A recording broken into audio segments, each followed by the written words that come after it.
Hutchinson, Melanie Williamson, and Chris Ziegler. Here is Building Wealth Together on Heaven 97 KHVN. Good afternoon, Facebook family. This is Chris Ziegler with the Ziegler Agency Allstate, located in Frisco, Texas. And no, this is not Rosalind Booker that you normally used to hear starting off the show. So the mainly voice you hear is me. And it's happy you guys are able to be out with us today, and want to welcome the KHVN family and our Facebook Live family as well. And once again, we're so excited to be here to talk about empowering lives and building legacies through wealth, real estate, credit, mortgage, and insurance. And just want to let you guys know, we're going to be praying for Roz. They're going to have a phenomenal women's conference they're doing this weekend. So that's the reason she's not on today. And so I'm going to try to pull the reins, and you guys bear with me and pray for me that I do a good job. So I'm just excited to be in this position today. You will. Thank you. Thank you. And so building wealth together, back to the basics. As you guys know, we are on every first, second, third, and fourth Saturdays of each month. And of course, we're here to educate and inform you guys about things that are happening in the community, and to provide the lesson audience with, basic strategies and things of that nature in order to make sure that you uplift yourselves and get yourselves in a better position, whether it be for home buying, credit restoration, insurance, or mortgages and things of that nature. We're Christ-centered, focused, biblical, practical principles, which price on new habits and things of that nature as well, and stewardship and accountability. Of course, you guys can see us on Facebook Live. And of course, if you want to call into the radio station today, you can call in at 469-795-1708, or you can join us at Building Wealth Together, B2B.com, and you can reach out to us that way as well. I'm going to be your host, Chris Ziegler, aka the Principal, aka whatever, Ziggy Zig, whatever you want to call it. So I'm here today, kind of running the helm today. And I have my other guests on here with me today as well, my co-host, Rhonda Hutchison. Say hello, Rhonda. Hey, hi. Happy Saturday to everyone. This is Rhonda Hutchison. I am the Lone Lioness, and I'm with Paramount Residential Mortgage Group. Thank you guys for joining us on today. We're having a little difficulty with Facebook Live, so just want you to know that, but I am recording, so hopefully we can get it back on Facebook. But thank you guys, thank you listeners for tuning in with us today. Wow, special guest on today, Mr. Scott Hamilton. Awesome. Yeah. And thanks, Chris. I am Melanie Williamson. Roz is here not to call me all those accolades of baby doll. Go ahead, baby doll. Go ahead, baby doll. Don't do it. I'm excited to be back. I was out last week under the weather, but this week I'm so excited to be here to talk about these September success stories. I am a credit educator, and I work with an amazing team and collaborate with people all over the United States to help people build a solid credit foundation. And I'm just glad to be here and be back with you guys today. And I miss Roz. She's good. Yeah. Yes, indeed. And when you say a prayer, uplift her in prayer as they put on their women's conference today, trying to empower women, in the Christian faith. And that's one thing that we really, want to focus on from that standpoint. And once again, I am the lead host today. I'm Chris Ziegler. Yes, indeed. With the Ziegler Agency Allstate, located in Frisco, Texas. People call me Ziggy Zig, aka the Principal, because I try to keep things in line and in charge. But I got a buddy of mine who I grew up with. We've been buddies since kindergarten and everything, and he's gonna be on here today, Scott Hamilton. You telling your age, Chris? You telling your age? I tell my age. So we've been buddies for years, with the high school together and all that good stuff as well. And he might have some stories for you. And like they say, thank good for God's grace, because some of the stuff we used to do back in the day, boy, we don't even want to talk about that. But hey, it's good to have people. Tell it. But see, it's good though to have somebody that you grew up with, and everybody's always still trying to learn and move forward. But to grow with people and people going in the right direction in the Christian faith, and also being successful in the different fields and endeavor that they're doing right now as well. So that's an awesome thing to have friends like that.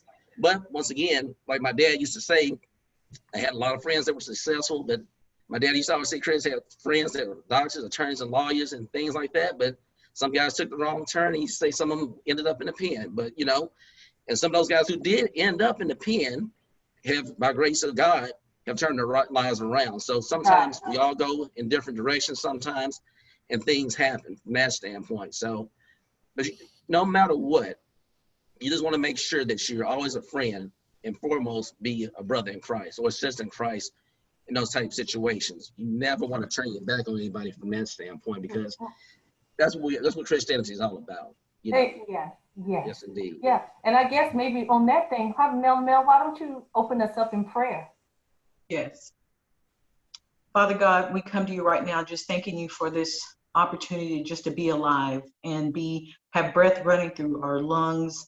And we just thank God for all of our communities, our families. We ask for protection and safety. Father, we ask blessings on all the listeners out there right now, wherever they are, wherever they're listening from, just so they would be empowered, Father. Reach them to the depths of their toes and all the way up to their head, and heal whatever, Father, that is ailing as far as discouragement, Father. Give every one of us the strength that we need to power through this year. And we just thank you for this platform, this radio station, Father. We thank you for all of the guests that we've had, Father, and we thank you for Scott today. Please ask for extra blessings for Roz today, that all the women at that conference will be empowered and uplifted so that they can do your work. All these blessings, Father, I ask in your precious Son, Jesus' name, amen. Amen. Amen. Thank you for that, Mel. Thank you, Melanie. So, guys, as you know, this September has been success stories. And once again, you heard me talk about Scott Hamilton. And like I said, we've been buddies since kindergarten, and we're friends to this day. And it's always good to have those relationships that you foster from a young age. And as you can see, once again, we're still friends to this day. And to see people being successful in all, different endeavors of life. Some people say, hey, Chris, you bring a lot of your fraternity brothers on here, but a lot of these guys who I bring on that are my fraternity brothers, we actually were friends prior to being fraternity brothers. Like Scott and I, like I said, been buddies since kindergarten, and his dad played a big impact in me wanting to be Kappa as well, because Scott's dad, Bill Hamilton, he's no longer with us, but he was a great Kappa man, is a great man of God as well, and he had a lot of influence on me growing up as well. I had a strong family background with my uncle and my dad and other family members as well, but outside of my family sphere, Scott's dad played an integral part, in a lot of things that I decided to do, growing up. And like I said, Scott is actually the CEO of the Urban League of the state of Arkansas, and he's doing a phenomenal job there. And Scott has been, big time entrepreneur. I lean on him still to this day because he has a mindset that's just out of this world. And, those buddies I grew up with, who are doing big things. Like I said, I'm 54 years old. I said, you're never too young or too old to learn. And people ask me what I want to be, what I used to want to be when I grew up. I said, I'm still trying to figure it out, but I'm still striving to do great things. So without further ado, I'm going to let Scott tell you a little bit about himself as well. And we'll give it to you, Scott. All right, Chris. Hey, I appreciate it. Thank you very much. And you're absolutely right, Chris. And I appreciate you reaching out and asking me to participate on the show. I've watched a couple of you all segments, and it's fantastic. I really appreciate what you all are doing, and I get it. I understand how and the angle and the position that you're bringing this message, and so there's no question and no confusion why it's on a Christian radio. So that's all about it, because so much of what we do has to be based on our personal faith.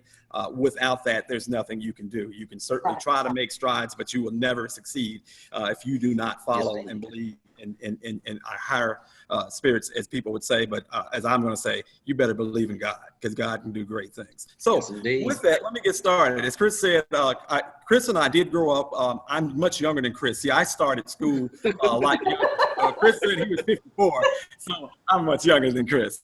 If you believe it, I got some property to sell you. But anyway, as Chris said, I live here in Little Rock, Arkansas. I was born and raised here, but I've lived all over the country. I've lived in Missouri. I've lived in Texas for a little while, Georgia, Michigan, Detroit, Michigan for a while, and came back to Little Rock primarily to kind of look after my parents. Lost my dad a while back. My mom's health was a little bit ill at the time. And came back to the city and realized, this is the city I grew up in. I loved the city. I loved it as a kid. Chris and I did get into a lot of trouble. Fortunately, a lot of people figure out what kind of trouble we got in, because we would not be talking to you today, I trust. You know, I fell in love again with Little Rock because it's a nice community, nice sized community. There was a lot of need that I saw. And, you know, the sense of, as people sometimes say, you know, fly out but come back and bring back, had a couple of good mentors, Annie Abrams, who was one of the first people that I talked to when I came back. She's kind of known as the mother of Little Rock, mother of Arkansas, if you will. But, you know, she shared with me, she said, Scott, you know, you've been gone for about 25 years at this time. You've had a great, you know, experience in places you've been. Come back and do some things here in your city. This is your city. And I'm glad I did. I haven't looked back. But as I said, I grew up here in the city, left right after college, Kansas City, Missouri, worked in the electric energy business for several years, went to grad school and law school in Kansas City. Actually tried to do some futures trading. I didn't know what I wanted to do. All I knew was I need to figure out my way in life. But I was in Kansas City for about 7 years, then moved to Detroit, Michigan. When I moved to Detroit, Michigan, I had a few little businesses that I was doing. I've always been in the car business. As Chris mentioned, my dad was a car guy. I'm a car guy. And so I was always selling the car here and there. So I really thought I was something else when I moved to Detroit. But I'm going to move to Detroit and I'll take the city. Boy, little did I know that Detroit is the home of, I think still in this country, the largest number of black millionaires. Okay? I was a dollaraire, but I thought I was something. And so I met some of these cats. And I tell you, it was funny because I think that, you know, certain things that you see in people will gravitate. And I think that these people saw this little country boy from Little Rock and kind of halfway had my head on straight. And I got lucky. And I will say I got lucky that a couple of these guys that were, you know, generational millionaires. And I'm talking generational millionaires. We're talking millionaires, not just hit a million. We're talking double-digit millionaires. And they started to say things and show me things that they did. And that really changed my life because I began to understand things in a very different way. So that's really where I got a little bit into this whole entrepreneurial space. So you want me to keep going down the road with my story? Yeah, well, I had a question for you. One thing people hear the success stories and stuff like that. Talk to us about maybe some of the pitfalls you might have had along the way. Because some people see people do well now and they think, oh man, they have it all together, but people don't realize some of the pitfalls and things that happen during their life. So that kind of give them encouragement or let them know what you went through and maybe it can help them moving forward. Yeah, I appreciate that, Chris. Yeah, that's kind of what I was thinking. So yeah, currently here in Little Rock, I've got several businesses. As Chris mentioned, I am the CEO of the Urban League of the State of Arkansas. And I'll give you a little more detail on that. That was, an opportunity that came at a great time for me personally, and it goes to show that always take opportunities when they come to you because you never know when that opportunity might turn around and be a blessing, right? So I currently have several businesses here in Little Rock. I've got a small facility. You kind of call it an entrepreneurial startup. And we target small, particularly black businesses. We've got a food truck court. I've got about 8 food trucks that operate from our facility. We've got a small car dealership, a mechanic shop, a vegan restaurant, and then we have that I'm sitting in now, a very nice, empty entertainment event space. With COVID, I'm just the only one that can be in here. But now, anyway, Scott, I'm gonna cut you off real quick. Scott. Yeah. You said a vegan restaurant. How often do you eat the vegan food? I know you're a pork guy. Anyway, as I was saying, usually I have the vegan. Look, I usually have the vegan and I go outside to the barbecue truck. But anyway, that's right. You try to balance it out a little bit. As I always say, that oatmeal raisin cookies is healthy because, you got oatmeal, you got raisins. What's the difference? Right. That's what I'm talking about. But, one of the things that I learned in Detroit, as I was mentioning, is that I saw how really successful business owners operated, right? I was coming there and I had some ideas and certain things that I thought were the way to do things. And I began to see how poorly my personal decisions were in terms of operating as an entrepreneur because I just didn't know, right? I'm trying to figure this out as I go and learning through a lot of mistakes, making errors, not growing my businesses at the time as quickly as they should. but by being mentored, right? Being open to being mentored, open to what we call being coachable. I mean, coachability is a very important trait.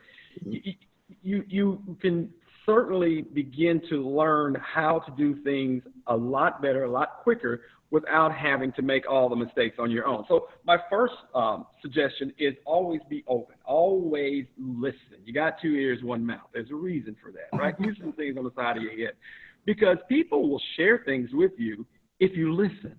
I find quite often, sometimes people will ask me now, how, I'd like to do this, I see this happening. And I start articulating, what it takes to do. I mean, like I'm in my shop this morning, I was here at 7:45. Just me. I open up, I cleaned the picnic tables outside, I swept, I cleaned the office area, made sure the air was on, got the garage open, got everything set up. And then, an hour or so later, a few people start showing up that work here, which is fine. I own the business, but I'm also the janitor. And I clean every day. I cleaned windows this morning. And so, little things like that are critical. Why are they critical? Because people notice that. When people walk on this property, they don't notice all of the different businesses per se. They see them, right? They come here for it. But what they remember is experience, right? They remember when they walked inside, the windows were clean. There weren't handprints on the windows. Some people say, I get that next day. I clean windows every day. When they go into the restroom, it's clean, or as clean as it can be. Things are in order. I mean, it's an old building. It's an old gas station. So it's not, it's not Taj Mahal, but it's clean. It's welcoming. Little things about customer service, when you've got a team of folks or yourself, you've always got to make sure you treat people with the utmost respect, right? You have no idea who you may be talking to or who may be able to make a difference in your life. And so all of these are the little keys to success that my mentors in Detroit really began to teach me. And guess what? They didn't tell me this. A lot of times they'd call me, usually at 5:45 in the morning. Scott, what you doing? Whatever you tell me to do. That was my answer. Okay, meet me over on, if anybody knows Detroit, Woodward. I lived in Sherwood Forest. If you know Detroit, about 8 Mile, all that. A whole bunch of other fantastic. Detroit's fabulous. If you haven't been to Detroit, go. You will love it. They'd say, meet me at this breakfast spot. We call them Coney Islands there. They were open 24 hours, Greasy Spoon. And we'd usually start our breakfast meetings at 6:15 a.m. And then it would be, hey, I'm going to do X, Y, and Z. You got time to ride with me? Absolutely. I made the time. And so it was not always a conversation. It was more witnessing. It was experience. It was absolutely OJT, on-the-job training, right? Because that's how you learn. And so I would listen. I would watch. I would respect whatever was going on. And then thereafter, I may ask some questions. Hey, I noticed you did this. I noticed this. Why this? Oh, okay, these reasons. I'm like, wow. I was telling a good friend of mine the other day, one day I got a call, one of those early morning calls, and said, meet me downtown. And I said, okay, cool. So we met, we had breakfast, and we were right across the border from Canada. And they said, hey, we're going over to Canada to look at some commercial properties this guy's going to buy. So we're sitting there, and a group of folks came up and came inside. A group of Italian guys and hopped in this big fine Mercedes and I'm in the back seat. I'm like, this is life. We rode across Canada and looked at all this property and this, that, and that. So when we got back, I asked my mentor, I said, hey, who were these guys? Well, they were looking, I said, we went and looked at a bunch of like scrap metal places. I said, why were we looking junk all day? And they said, do you know who we were with? I said, no, Tony Suave. I said, the owner of Waste Management? Absolutely. I spent 8 hours with one of the wealthiest people in town, really in the country. Oh, wait, if you don't know who Waste Management is, whole story. I had a chance to follow up with him, and he told me his story. He said, Scott, look, I started in the late 60s, early 70s in Detroit, Michigan. Coleman Young was the mayor. And he said at the time, I had a pickup truck, and the city was replacing a lot of underground piping. I got a contract to help dig this piping out. And he said, I just simply asked, what are you going to do with piping? Now, this is the 70s, so nobody's recycling. That stuff was going to the scrapyard. Well, he kept it. And that's how he began to understand that scrap had value. And now he has one of the largest companies in the world that deals with waste and recycling. So again, these are the little tidbits.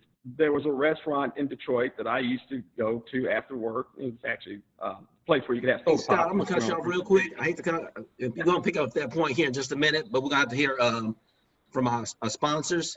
Okay. So, Rhonda, take it away. Okay. We're going to hear from our sponsors. HKVN is going to play a MP3 from our sponsor. Superior Abstract and Title is not your typical title company. We make our clients feel number one by answering every call and working around the client's schedule. We will close the customer at any location they choose with no cost added for this service. In addition, we are a 100% woman-owned business. Contact Superior today at 214-705-1310 or superiorabstract.com. And we're going to hear from our other sponsor today, which is Home Inspection Company. It's owned by Charlie Holmes. We call him Charlie. The company has been in business since 2004. They offer comprehensive residential and commercial inspections, along with termite inspections. Check out their website at www.homesinspectioncompany.com for a detailed list of services offered. Remember, before you finalize your next purchase, you want the expertise of Homes Inspection Company on your side. You can contact Carol Holmes, the office manager, at 469-360-6447 to schedule your inspection appointment today. And with that being said, I want to remind you guys, you're tuning in to Building Wealth Together, Back to the Basics. And I'm Chris Ziegler, the host of the radio show, along with my co-host, Ms. Melanie Michelle, and the lone liners, Rhonda Hutchison, and we have our guest, Scott Hamilton, on the line with us today as well. So, Scott, we're going to let you pick it up where you were talking before. But one thing I want to ask you first, go back. So a lot of people have this question. People ask me, what is the difference between the Urban League and the NAACP? They're both great institutions and organizations, but can you differentiate between the two? Yeah, okay. And yeah, I'll jump into that space. So yeah, Chris is asking a question about the Urban League. I'm the CEO of the Urban League of the state of Arkansas. So the Urban League and the NAACP are both civil rights organizations that go back to the early 1900s. Urban League started in 1910. Arkansas affiliate started in 1937. And so both of these institutions were heavily focused in their early days in really working with, in particular, Black folks as we were coming out of slavery, right? As we were going through the Jim Crow era and things like that. The two institutions, certainly were heavy on civic and social justice. What you would see a little different, though, is that the Urban League also included areas and really heavily focused on when you saw many Blacks migrating to the north and kind of the East Coast to help more from job attainment, housing, things that people were needing as they were coming out of the South, looking for, quote, at that time, a better life. NAACP continued to focus very heavy on the civil justice side and making sure that people's rights were there. So the two organizations are very similar in their inception, but what you'll see today, we collaborate all the time, nonstop. But again, the Urban League, you'll see more looking at things of housing, health, education, social justice is a big piece of ours, as well as things like home ownership, trying to help folks figure out how to, operate their day-to-day life. And the NAACP continues to stay very heavy in our social and civic justice space. So you put the two together and we've got a real mean team. Oh, okay. All right. So Scott, what do you guys I've got a quick question. Scott, Chris, Yeah. How does the Urban League help the small businesses? We're talking about entrepreneurs today and focusing on them. They want business plans, they want growth plans. Yeah. How does the Urban League help small business with that program that you have? So yeah, great question. I appreciate that. So the Urban League is there's 90 affiliates across the country under the National Urban League, which is headquartered there in New York City. Mark Morial is our CEO, former mayor of New Orleans. So each affiliate handles those 5 areas that I described: economic empowerment and kind of that whole job space. What we do here in Arkansas is we try to find ways to attract existing entrepreneurs or budding entrepreneurs, and kind of really, as I was talking earlier, is walk them through different training, try to line them up with mentors, try to line them up with existing entrepreneurs to help guide, to kind of get those basics, to really help folks to understand, what kinds of base things you need to handle to be able to take on that level of entrepreneurship. Right now, we're working with our local chamber. Each year, our chamber does the Minority Enterprise Development Week. And so the Urban League, we're taking on Black-owned restaurants. And so what we did, because we're in this whole virtual space, we wanted to have some kind of a competitive contest with restaurants. And so since you can't taste food over Zoom, I wish you could, but what we decided is that we put together a invitation to do a social media video competition. And so the rules were for these restaurants were that you have to do a 30 to 45 second, iPhone preferably. Some of them use some really nice camera equipment, we can tell, but commercial. And the objective is to tell your story and make it interesting enough where someone would want to come to your restaurant. And so what that did is, we believe, is that helped those owners to think in a different space. I mean, if you're the best cook in town, if you got the best food in town, that's fantastic. But if nobody's coming through your door, what difference does it make, right? Right. So what we were trying to do, as a business owner, you've always got to look at these other areas and make sure that you're putting as much effort and work in those spaces. And if it's not your expertise, get somebody that is, because you've got to cover all of the components of running a business with being an entrepreneur, and typically that entrepreneurial spirit is something that you're really excited about. So it's going well. We actually have the competition ends on Monday. We got some really cool videos, and we're just excited to see the work that folks put into it.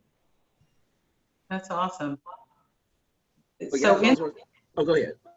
The curriculum, what would they expect to see in the, is there a program designed like a specific timeline or time frame? So if I was an entrepreneur and I wanted to get involved and get this growth plan and lock arms with these industry professionals and get this program under my wing and get help, what would that program look like? So typically what we do, we've determined at the Urban League is that we have to really look at ourselves as a business. We also have to look at our operation from an entrepreneurial standpoint. What is it that we're trying to do? And we determined here in Arkansas, based on our resources, be it dollars, be it people resources, that we couldn't do everything we'd like to do internally. We just don't have those resources. So what we've tried to do is position the Urban League of the state of Arkansas almost like a bridge or a connector, or as I was sharing with someone yesterday, almost like Amazon. What we want to do is have space, relationships, and a capacity to engage people that have a specific need, desire, goal with those that we believe do it very well. And so we match those up. So what we'll do is periodically in the entrepreneurial space, we'll do say maybe a 3 to 5 week class.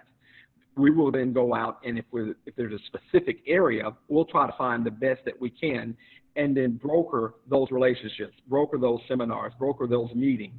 And that from that standpoint, what that allows is that company or entity that's doing that type work, they appreciate us because we can bring that clientele. The clientele are the budding entrepreneurs are happy because we can help them get to the really good services that are out there. So again, what we've done is looked at ourselves and created a kind of a bridge or a connector type operation. And we've done that in housing, we've done it with healthcare, we've done it with social justice, and it really works well because what we do at the Urban League is we try to develop a brand of bringing first-rate content, and we fight to promote our brand and manage our brand to be very positive and very strong and productive. Excellent, excellent. I want to remind everybody what today's show is about. Once again, it's about success stories, and we have, once again, Scott Hamilton, my childhood friend, my adult friend, my fraternity brother. He's a member of Kappa Alpha Psi as well. And, we can be reached at Building Well Together, B2B.com, or you can phone us at 469-795-1708. Or two, you want to call into the radio station today. If you have questions for us, anything of that nature, you want to reach out to Scott or us, you can call 972-996-3970. And once again, we take it back to Scott to pick up where he left off. Okay. And I appreciate you moving the conversation a little bit to the Urban League because, as we mentioned earlier, I'm currently the CEO of the organization. And let me tell you about that. That's what I was talking about is that, every step of life through your career or whatever you're doing, there's always opportunities to serve. There's always opportunities to give back. Take those. You have no idea how those can benefit those that you're giving effort to. But then sometimes it comes back to you. So, for example, with the Urban League, my parents were big Urban League folks back in the 70s. So I knew about the Urban League, growing up as a child. As I've moved around the country, I've always sought out the local Urban League affiliates and, at least at minimum, became a member, right? Just because I knew that the work that the Urban League did was beneficial to many. That was most important to me. But also, there were things that were beneficial to me as I moved through my career. But so fast forward, when I came back to Little Rock, the city of Little Rock, we were at the time reinvigorating the organization. I got on the board that was kind of reestablishing the state's affiliate. And so I served on the board. Well, about a few months ago, the then CEO resigned. And, you know, kind of sometimes if you're with a group of people and you're standing up and everybody steps back, it looks like you stepped up. That's what happened. So everybody thought I stepped up to be the CEO. I didn't. Everybody stepped back. But in that, it has given me, in my opinion, a fantastic opportunity to be able to share some of my experiences across the country, because I've been blessed. There's no question about it. None of this I did on my own. But it's given me an opportunity to bring some of those to a nonprofit entity, and I think it's helpful.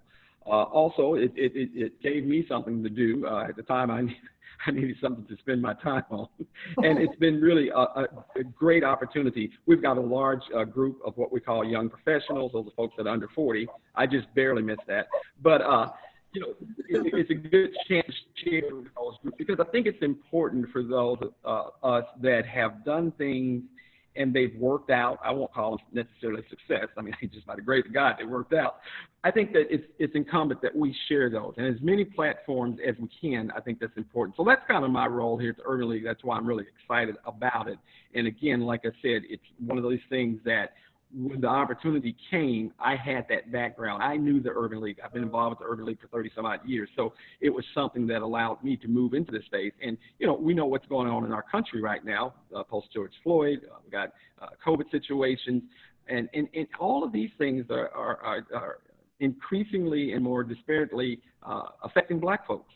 So it really is, for me, an opportunity to test my real capabilities, to test my faith, to test my willingness to take an organization to address many of the issues that we're seeing in our society right now. So I'm just terribly excited. I can't think of a better place for me personally to be right now, and there's no way in the world I could have designed this as an opportunity. It just happened.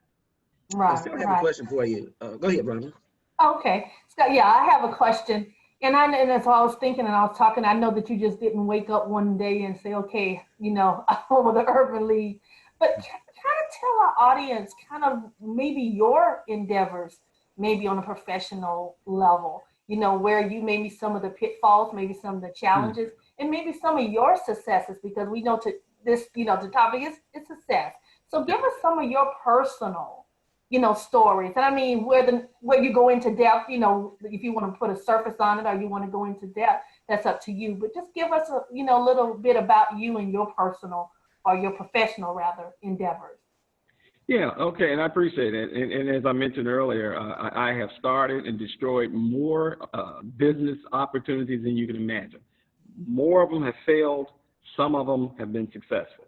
The ones that have been successful far outweighed the failure. But for the failure, I never would have found success. Right. And so you've got to get out there. I'm the type person, Chris will tell you a funny story. Chris's mother was my first grade teacher, Miss Ziegler.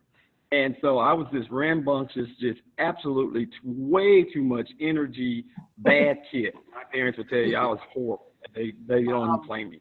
And so in first grade, Chris and I were a product of busing here in Little Rock. Remember 1957, Central High School, you know, we got some history here in Little Rock of school desegregation. Still trying to figure it out in 2020. No, but we were I remember in first grade, Miss Ziegler, who, you know, was good friends with my parents and things like that. So I knew the Zieglers. She was my first grade teacher. I was one of 2 blacks in my first grade class. All the other kids were white. And so I finished my work early because I was a smart kid. I mean, my dad was a math teacher. I was doing math, 10th grade math and 3rd grade, all that good stuff. So a lot of times I would finish my coursework very quickly in class. And I was bored. I'd get up and I'd walk around. I'd start messing with stuff in Miss Ziegler's class. And, you know, I'd start. And rather than looking at me as a kid that was out of control or whatever, having a black teacher in first grade, and I tell her this all the time, and she thinks I'm joking. Every time I see her, I said, Miss Ziegler, you are the reason big time for my success, because you took the time to understand me. You knew me, right? And so instead of you saying, Scott, sit down, because I'm gonna get back up, and then sending me to the office with a first grade kid, that would set my pathway wrong. She would say, okay, water my plants, go clean the erasers. She kept me busy, right? Now that's the mentoring piece, because she saw my potential. She knew the potential. And so I always say that. So I love Miss Ziegler for that. And I remember to this day, I can even see her classroom as we sit here now, because I remember the time she took with me. So I say all that to say is that we all have an opportunity to do that with folks. When we see a young person trying to get themselves together, to do what they need to do, or they're trying something, help them, don't chastise them. When you see them doing like, that's the dumbest thing I've ever seen. You can tell them that. Just make sure that you guide them then in the right way. Say, okay, hey, I made that same kind of mistake. Here's what you want to do. It's all our jobs to make sure that folks succeed. So to your question, that's what I had, right? I had many people that saw me try. And because I think I had the attitude of that I really wanted to learn, and I did pay attention, that made a big difference. And that's what made me successful many times. In most instances where I failed is because I was too big for my britches, as you'd say. I was smart, and I had it all figured out. I will tell you one business, Buddy and I, we had a business. We did, as I said, I've got an extensive energy career. We had a company that did underground electrical, we did street lighting, and we did tree trimming. So we had this big contract in Atlanta, Georgia, and we also had a contract in Houston at the time. So basically, I was doing Atlanta and Houston, trying to manage these two businesses. So we're in Georgia, and we're cutting these pine trees down. And if you know pine trees in Georgia, they grow tall. And it's called line clearance. Basically, your electric utility every 3 to 5 years has to cut a bunch of trees so they don't grow into the power lines, cut the power out. So we staffed up, bought all this equipment, had our little team, man. We were cutting trees faster than anybody you can imagine. We had all this equipment. And I never will forget, we had this great big contract. We knew we were going to retire in 3 to 5 years, move to Southeast, and just didn't happen. So about every 30 days, we'd get a call from the utility. The utility would say, hey, we're running a little bit tight on funds. Can you cut your contract a few percent? We're like, yeah, we can do it. 5% this time, 10%. About the third call in, we were paying Georgia Power to cut their trees. Oh, wow. What was interesting, though, all the time, we'd be around working, and there was this older black gentleman that would come, and, he had old coveralls, drove an old Chevy truck. We had shiny new. Oh, we were big time, right? And he's standing there and watches. He's like, yeah, you young men, y'all got a crew. You can cut some trees. Fast forward about the time that we went broke and dang near bankrupt because, the contract kept getting cut. We had all this big debt on equipment. We had payroll. We had our fancy cars, our fancy places to live because, we were big time contractors, right? We went broke.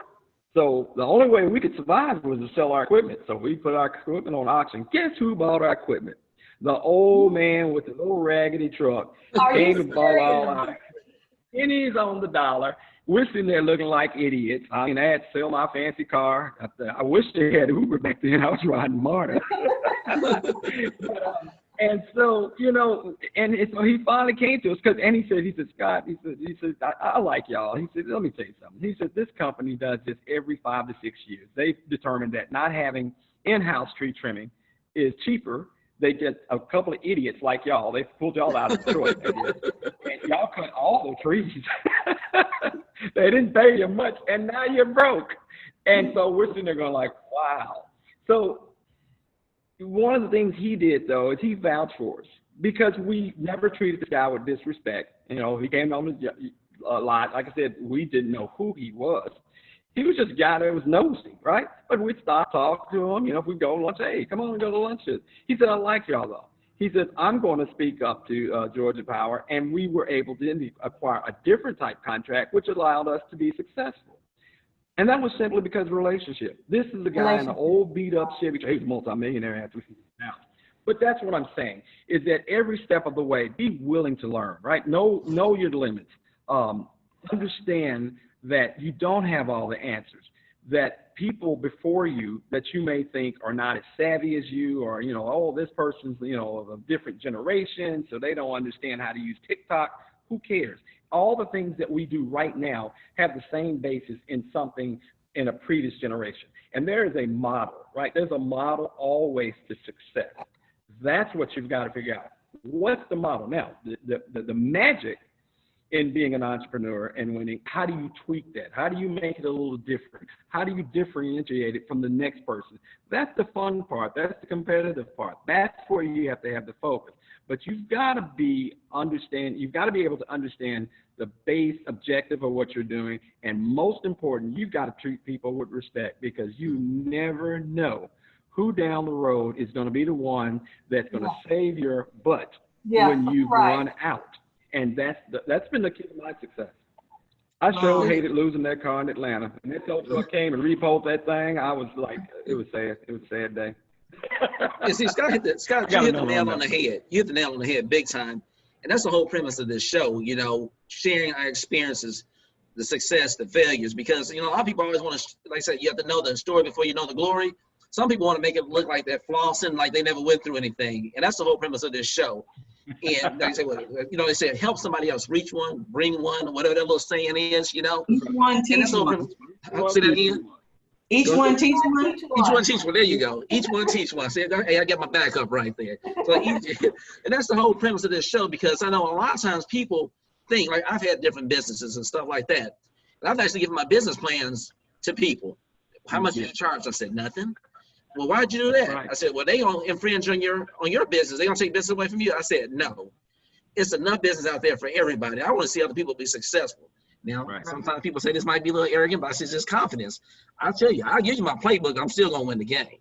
You know. That's right. That's right. You know, so I want to make sure that I give somebody an opportunity and mentor people. And that's what I love about Scott and a lot of people in our circle. And the whole premise of this show, we said we want to be able to reach out and talk to people about our experiences and bring people on. So, because some people actually want to make it look like they had a care in the world and it just all happened overnight. And that's what I love about Scott. He's straightforward. And I mean, I still talk to him to this day about different business ventures and things of that nature, because like, people always ask me, they say, Chris, what did you want to be when you grow up? I said, I'm still trying to figure it out. So I'm constantly trying to progress and build myself up and learn. And people say, Chris, you ask a lot of good questions on this show. The reason I ask good questions is because I'm trying to figure out some things myself. And I learn from this show myself. I learn from these young ladies on a daily basis. We talk together for years, and we learn from stuff each other now. So that's the whole purpose of the show. Everybody being there to help everybody. Yes. And now, Chris, we're going to hear from our sponsors again. KHVN Radio. Let's hit it.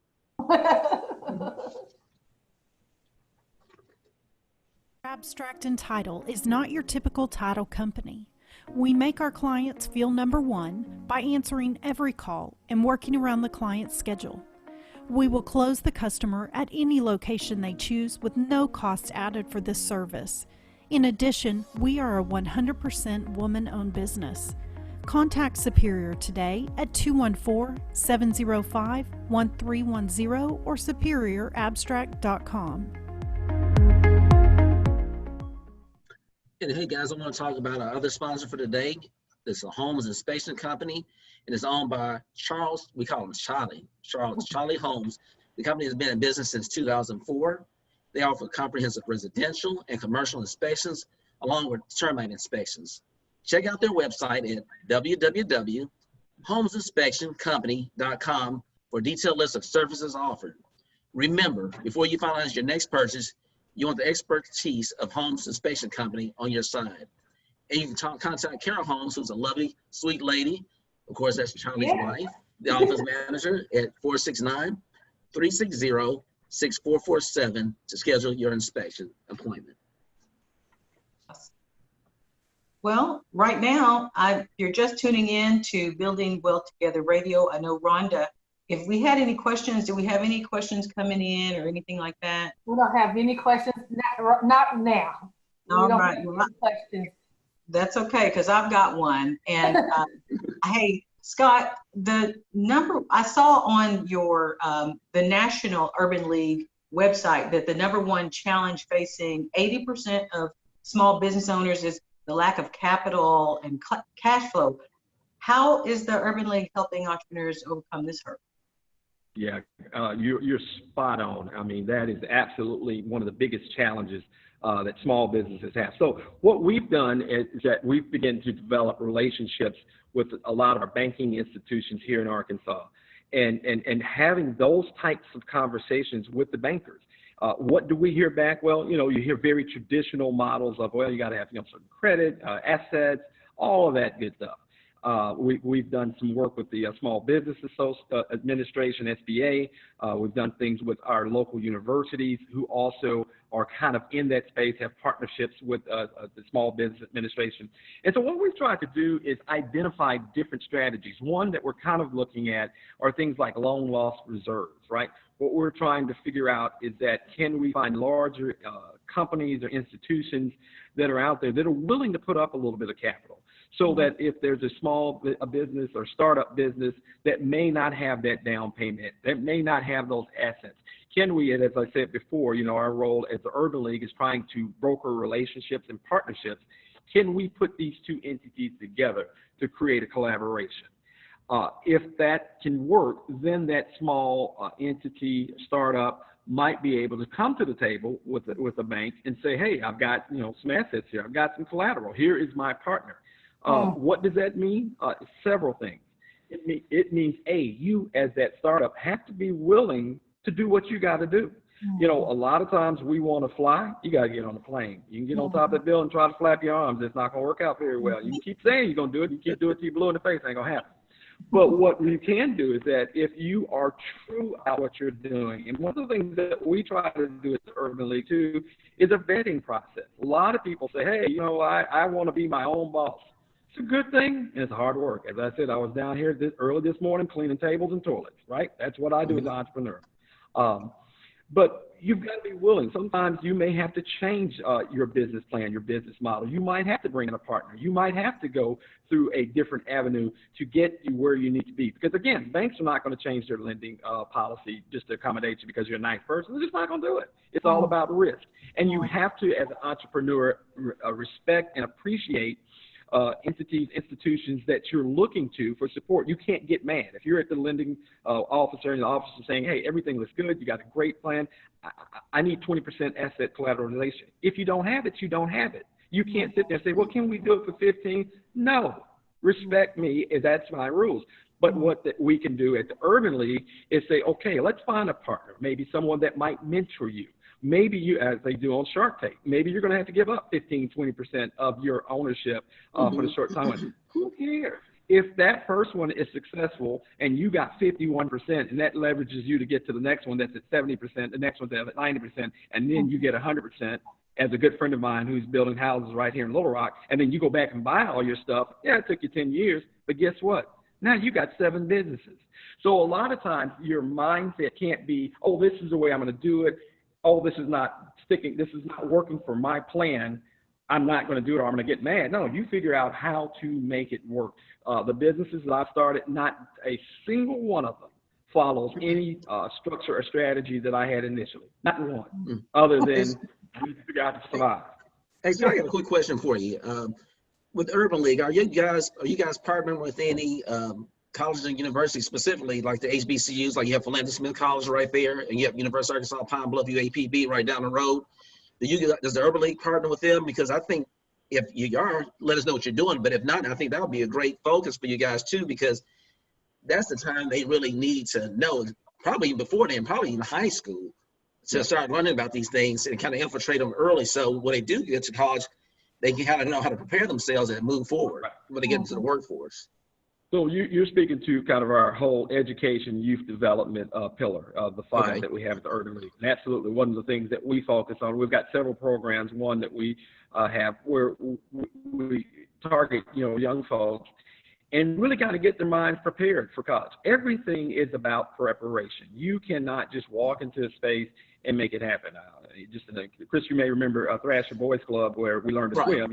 Luther would throw you in the pool. Either you swim or you drown. Right. If you didn't swim, they took you out the back door in the bag. Well, life don't work that way all the time. But yeah, absolutely. I mean, one of the things that we focus on, I do a lot of work here with Philander Smith College. I sit on their business advisory board, and we work with students. We work with the business development space in their business curriculum. And, again, the whole objective is trying to get students prepared. It's making sure that the college also is prepared. We've got a very diverse business advisory team with business owners around the city. And one of our big initiatives have been over the last few years is job readiness, right? How to go to how do you conduct yourself in an interview? I mean, these are college students. A lot of them have no clue, right? And so one of the things that we've also said to the university is that before these students graduate, you've got to spend some time getting them prepared to sell themselves, right? They got to look good in front of the potential hiring company, if you will. Also, the universities need to understand what's going on in the business community, making sure that you're engaged. So that's kind of why we put that together and work in that space, is to make sure that the professors, that the administrators are hearing and understanding what's happening in the business community. What are the business owners saying they need? Because if we're not preparing our kids to fit the needs, then we're doing a disservice. But I'm glad you brought that up. I think our HBCUs, I was just reading this morning, UAPB down in Pine Bluff, HBCU, enrollment is up 12%, and we're in COVID. Yeah, we're seeing our other HBCUs here in Arkansas doing well. Why is that?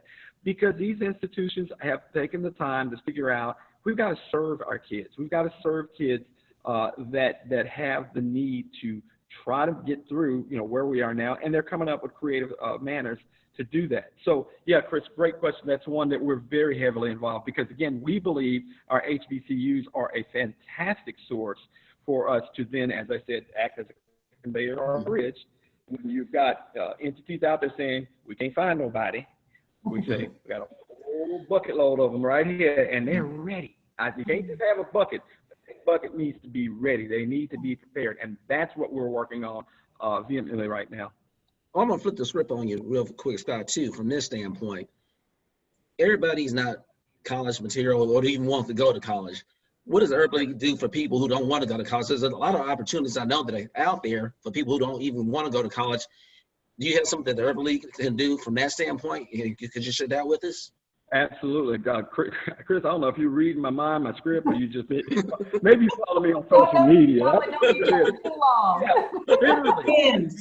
I'm talking about in the last week. In fact, Gerald Alley with a construction firm there in Dallas, Conrail Construction, we had a conversation with Gerald. Gerald's from Arkansas, from Pine Bluff. I'm working with Dr. Chris Jones over at the Innovation Hub, which is a facility that's under Windrock International. And basically, it's a facility that teaches kids how to be very creative with their hands. It's kind of like the wood shop at the Boys and Girls Club meets high tech, right? They've got all kinds of stuff: laser printers, solar development, you name it. It's led by a gentleman by the name of Dr. Chris Jones, also Arkansas native. He too has lived and traveled around the country and came back recently here. But we are right now embarking on putting together skill trade type training. And because of that, Chris, you're absolutely right. People forget you don't have to have a college degree to do well. And people need to understand that there are so many things, and we've got to make sure our kids understand that. Some kids are college material, some are not. Lord knows I was not college material, but I went. And but at the end of the day, what we're trying to do is exactly what you said. We're working with them to say, okay, again, finding youth, making sure they're ready to get engaged with that type of training. You can't just throw someone into a training space and say, okay, learn how to do welding. I mean, this particular program has virtual welding. We have a carpentry space, roofing space. I think we're working on plumbing, and there was a new one that came. So we're putting this together now. And the objective, what the Urban League wants to do, again, is to make sure that we identify young folks that have the propensity to be successful in that trade space, get them through this trade program. We're establishing partnerships with existing for-profit companies to help with this training. And then on the back end, we're saying and asking these companies that, hey, as these kids go, you see that they've got a certification for the trade, but also you see that we're working on the soft skills, making sure they're prepared to work, they've got the mindset to work. We expect these companies to hire these kids, right? And that's what we're doing. So again, we're brokering, if you will, what we think, from a start to an opportunity for kids to succeed in that trade industry. Gotcha. I want to let people know, if you're just tuning in, to the radio show, Building Wealth Together, we welcome you onto the show right now. And once again, we still can take callers at 972-996-3970, or you can ask questions on Facebook as well. And I know in time it's starting to kind of get close to the end and everything. And we want to thank Scott for being on here. And Scott, did you have any closing? I was about to say arguments, like you're an attorney. I was about to say closing arguments. Do you have any closing statements? I'm gonna make closing argument. I wouldn't like my closing argument. My law school professors, they made me promise them that I would never practice law and that I would never be a judge because I was like, anyway. Yeah, I would. I think that I really appreciate it. Chris knows what I'm thinking. I appreciate what you all are doing here. Because again, I think that there's so many ways. I've got a good friend that's really heavy into social entrepreneurship. And in that space, I mean, that's a whole nother area. You know, every entrepreneurship doesn't have to be, okay, I'm out trying to make money. A lot of times you're looking at things where, how can I improve society, right? There's so many things that are societal needs that people and young folks with creative minds, we need them to also look in those spaces. Everything doesn't have to be money-based. Money is not the measure of success. It absolutely is not. It's nice, you know, but it's not everything. And so you got social entrepreneurship opportunities where people can begin to look at, how do we make our society better? I mean, you know, we got fires out in California. Somebody's got to come up with a solution to that. Otherwise, there's not going to be a California. There's not going to be an Oregon, right? We deal with these things every year. We see climate change issues. We see so many things that are going on in our society. We see, you know, food insecurity issues. There's so many things that I think that are equally, if not more important from an entrepreneurship standpoint to find solutions to. The accolades and the success will always come, but the important thing is just to open that mind up, be collaborative, be willing to learn, listen, understand, be willing to fail. Failure is success. If you have not failed in something, you're not succeeding because you have nothing to measure it by. So that would be my kind of closing statements. I think that, you know, anybody that's got any idea of entrepreneurship or wanting to do something, go for it. Just take your time, learn from others, and follow your dream, follow your passion. If it's your dream and passion, you'll be successful. Excellent. We definitely appreciate it. We're going to do a little final round robin here. And I want to let people remember to call. You know, you can contact us at buildingwealthtogether.b2b.com, or we can be reached at 469-795-1708. We want to thank everybody for tuning in today. And we're going to do our final round robin. And I'm going to let Rhonda take it away. Hi, thank you guys. Thanks again. Thank you listeners for tuning in to HKVN Heaven 97. I am Rhonda Hutchison. I am the Lone Lioness with Paramount Residential Mortgage Group.